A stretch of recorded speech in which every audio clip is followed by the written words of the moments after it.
Oke, halo teman-teman. Halo. Oke, kita di sini nih terkumpul 6 orang untuk membahas masalah sosial yang kita harus bahas secara serius ya, harus dengan serius. Tapi sebelum itu kita perkenalan aja dulu deh. Aku sebagai MC Audrey Nenggolan dari Fakultas Psikologi. Nah, Bisa dipanggil? Oh, bisa dipanggil. Oke, bisa dipanggil Audrey aja, Audrey. Oke, kalau aku namaku Jennifer Tesalonika Yuniti Intan Umat dari Fakultas Psikologi juga. Nama aku Lela Zahra, bisa dipanggil Zahra. Aku juga dari Fakultas Psikologi sama kayak mereka berdua nih. Terus lanjut. Nama aku Muhammad Rafli Balaber, bisa dipanggil Rafli dari Fakultas FIB. Nama aku Nabil Asma Saputra, bisa dipanggil Nabil atau Angga dari Fakultas Hukum. Nama aku Rafael Fimanyu, biasanya dipanggil Fael. Saya dari Fakultas Psikologi, kayak mereka bertiga. Psikologi. Oke, serius. Kita pengunjung. Enggak dong, enggak. Kita semua di sini tuh sebagai satu ya, hati ya. sebagai mahasiswa UKSW. Ya. Oke. Nah, di sini kita akan membahas masalah sosial ya, yang seperti tadi udah dibicarakan. Nah, masalah sosial di sini yang kita akan bahas itu masalah kekerasan. Apalagi ini kita lebih spesifikasinya itu masalah kekerasan seksual. Nah, sebelum masuk lebih jauh, ada yang tahu nggak apa itu kekerasan seksual? Siapa ini? Aku tahu sih. Oke. Jadi kekerasan seksual itu adalah tindakan yang meliputi kekerasan seksual di mana tindakan itu bersifat seksual yang dilakukan tanpa persetujuan dari korban tersebut. Contohnya menghina, merendah, atau melecehkan atau merusak reproduksi korban tersebut. Oke. Berarti tadi ini enggak sih? Berarti tadi catcalling termasuk nggak? Ini Masuk. Catcalling itu bisa bikin orang yang di catcalling itu Jadi merasa trauma. nggak percaya, Iya. merasa Nggak nyaman, nggak percaya diri bahkan Iya. gitu. Oke. Nah, dari kekerasan seksual ini apa sih yang membuat yang menjadi penyebab gitu? Penyebabnya tuh ada dua faktor. Yang pertama tuh faktor individu sama faktor sosial. Nah, kalau faktor individu sendiri tuh dari emosional kita. Kan setiap orang tuh bisa kayak tiba-tiba marah. Itu tuh bisa ngearah ke kekerasan seksual. Iya. Apalagi cowok kan kadang emosinya susah dikontrol kan. Ya, Terus yang kedua tuh faktor individu dari faktor sosial. Itu tuh dimana intoleransinya sama seseorang tuh kurang. Jadi dia juga tidak adil sama seseorang. Jadi kayak apa? Dedikasi gitu. Iya, dedikasi juga bisa, apalagi kalau orang tua juga bisa kan. Itu bisa mengarah ke faktor sosial. Terus faktor sosial apa namanya? Apa ya? Tadi Faktor tadi sosial. Faktor sosial. bukan kekerasan seksual tuh bisa berkembang karena kita tuh kadang-kadang masyarakat tuh nggak mau ngelaporin ke hukum gitu loh, jadi dia mending dipendam sendiri sampai trauma. Mungkin karena takut aibnya keluar ya, maksudnya. Iya. Ya, Itulah, tertular. kita Tertular. masuk ke Tertular. masalah. Bisa jadi. Bisa jadi. Iya. Dari penyebab-penyebab tadi itu sebenarnya apa sih yang sampai apa yang menjadi alasan sampai terjadinya kekerasan seksual ini? Di sini tuh ada tadi salah satunya ambil dari faktor individu tadi. Itu tuh bisa jadi ini pelakunya tuh merasa ada kekuasaan atas korbannya gitu. Jadi dia memperlakukan si korban ini dengan seenaknya gitu. Mana gitu ya? Iya, semena-mena.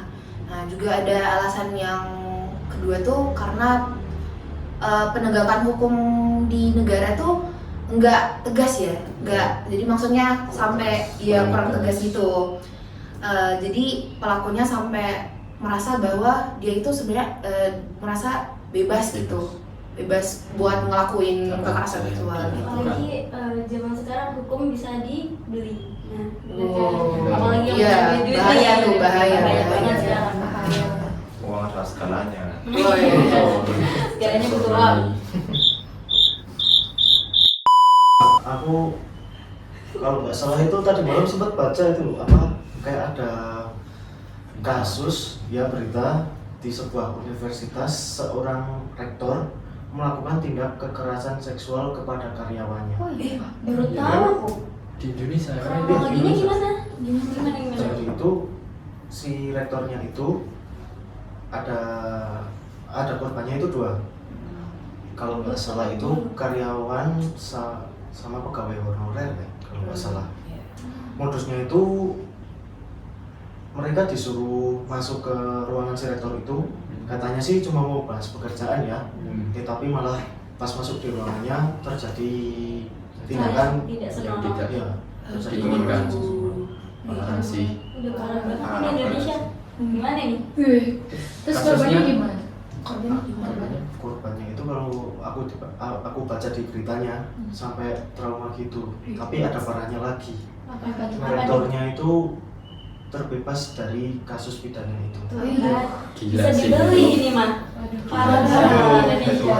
Terus Penegak nasib, hukumnya gimana sih itu? terus nasib korbannya jabatannya itu diturunkan malah. Aneh kan? Kok Nggak dikeluarin ya? Itu anehnya. Nggak dikeluarin ya malah. Tanpa sepengetahuan ya? Iya. Ih, Kan itu. Padahal kan ya Kok salah. ada korbannya sih? Iya. Bener. makanya.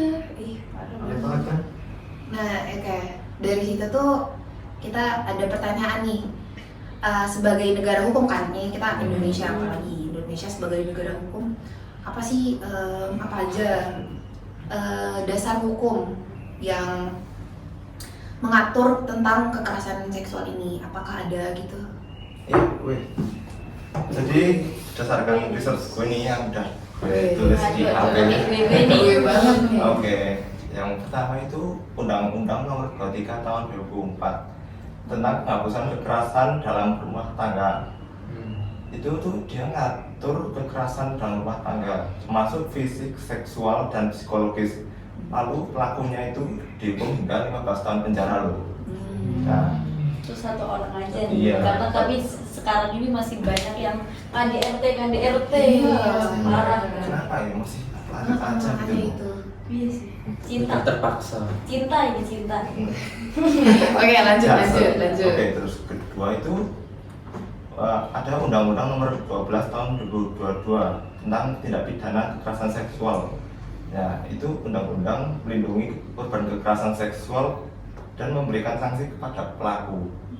Nah, lalu yang terakhir ada Undang-Undang Nomor 35 Tahun 2014 tentang perlindungan anak yang menjamin perlindungan anak dari segala bentuk kekerasan fisik, psikis, dan seksual. Nah, harusnya dari sini ya hukum Indonesia kita harusnya bisa dong menjarain mereka atau ya Masih hukuman yang iya tegas. betul. Paling Nah, Tapi ya itulah Ya, kenyataan kenyataannya hidup bukan itu sesuai realita. ternyata masih banyak juga yang ternyata kayak tadi kan kasus yang tadi itu bebas itu pelakunya. Oke, apa ya? Lagi. Kalau kasus-kasus kekerasan seksual tuh sebenarnya siapa sih yang bertanggung jawab? Gitu. Nah, kalau menurutku nih kekerasan seksual itu sepenuhnya menjadi tanggung jawab pelaku karena itu kan suatu tindakan yang melanggar hak orang lain gitu. Kalau lingkungan atau institusi itu juga bisa bertanggung jawab jika tidak menciptakan tempat yang aman atau mengabaikan laporan korban. Nah, masyarakat juga berperan penting untuk mendukung korban, bukan menyalahkan korban. Karena bisa kita lihat kan masih ada masyarakat yang kayak menyalahkan korban gitu loh. Iya, Ya, banyak masih. masih. Masih Kayak sakit mereka tuh ya. ngomong pasti si cewek nih yang mengundang nafsu dari lelaki Ya, karena macet. pakai kayak buka gitu. Alah. Tapi tanpa kita ketahui Salah juga sih. tanpa kita ketahui juga itu ada ada cewek yang bercadar karena itu kekerasan seksual juga. Padahal udah tertutup ya. Iya, Ya, masih kena. masih kena. Parah sih itu parah. Memang. Oke. Nah, selanjutnya ada pertanyaan lagi nih. sekiranya apa tindakan kita sebagai masyarakat Indonesia untuk memerangi kekerasan ini, apalagi kekerasan seksual? Menurutku sih kalau di lingkungan masyarakat ya terutama kita itu harus saling menjaga satu sama lain dan kita harus berusaha agar tidak ada terjadi kekerasan di lingkungan masyarakat itu Iya. tersendiri. Jadi saling jaga gitu Iya. ya. Sama sama lain juga saling jaga. Jadi kita tuh walaupun kita pun di sini harus saling menjaga kan? Iya, saling jaga. Aku jaga Jenny, aku jaga. Ini malu. Aku jaga. Kalian juga jaga, apalagi kan kalian laki-laki. Iya, Jaga. Saling membina laki. Oke. Nah, dari pembahasan kita tadi kita kan udah ada tanya jawab gitu. Apalagi ini masalah yang emang harus kita bicarakan dengan serius ya. Harus ditindaklanjuti dengan serius. Apalagi tuh biasanya ketika ada korban justru yang dekat dengan kita gitu, itu kan pastinya disayangkan kan.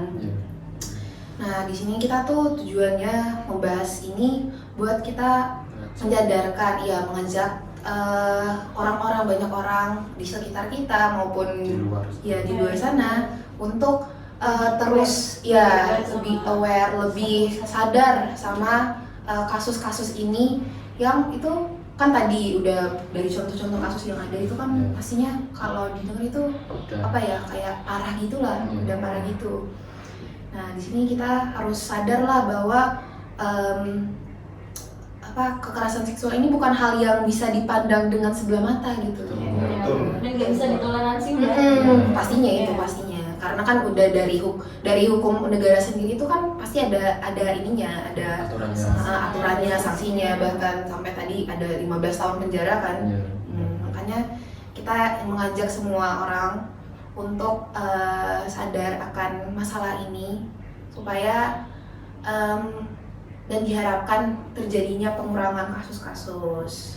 Kalau bisa sih jangan sampai Nggak ada. terjadi lagi. Iya, Betul. jangan sampai apalagi kita yang sebagai mahasiswa yang membahas kasus ini, kita juga dari kesadaran diri sendiri lah gitu. Maksudnya kalau misalkan kita ngelihat ada orang gitu di depan kita ada yang melakukan pelecehan seksual, kita harus tolong dong, kita harus tolong, kita harus kenapa kamu? Ajar boleh nggak? Ajar enggak. Kita harus tetap Bantu iya, sebisanya. bantu sebisanya, benar-benar. Untuk hukumnya nih, gimana nih? Kenapa? Untuk hukumnya mending lebih dinaikkan lagi untuk Iya, kita harus Iya. dari aparat hukum juga, kita harus harus lebih tegas. Nggak pilih kasih. Benar, apalagi tadi. Nah itu dia, udah tahu lah ya, Bahaya. nonton udah lihat. Jangan lihat ininya aja, lihat mentalnya seseorang. Iya, juga. masalah ini kasus yang bisa mengafek ini. Iya, rusak masa betul. depan udah. Apalagi bertentangan sama hukum itu. Kan padahal udah ditetapkan. Iya. Kok bisa ada gitu loh yang bebas gitu. Udah ada hukumnya, undang-undangnya, tapi kok bisa ya Udah Sumpah. lagi dalam ranah agama tuh udah melenceng banget. Apalagi kalau di Standar apa? dilandaskan dengan agama maksudnya iya. gitu. Kita harus lebih aware, harus lebih sadar, harus lebih melawan ini kekerasan seksual ini. Oke. Sekian, terima kasih teman-teman. Oke, Terima sama-sama. kasih juga. Oke. Nah, kita kan udah selesai nih. Kita dada-dada dulu dong ke kamera. Oke, bye-bye. Siap, semuanya. Terima kasih. Menonton podcast yang seseru ini. Terima kasih telah mendengarkan.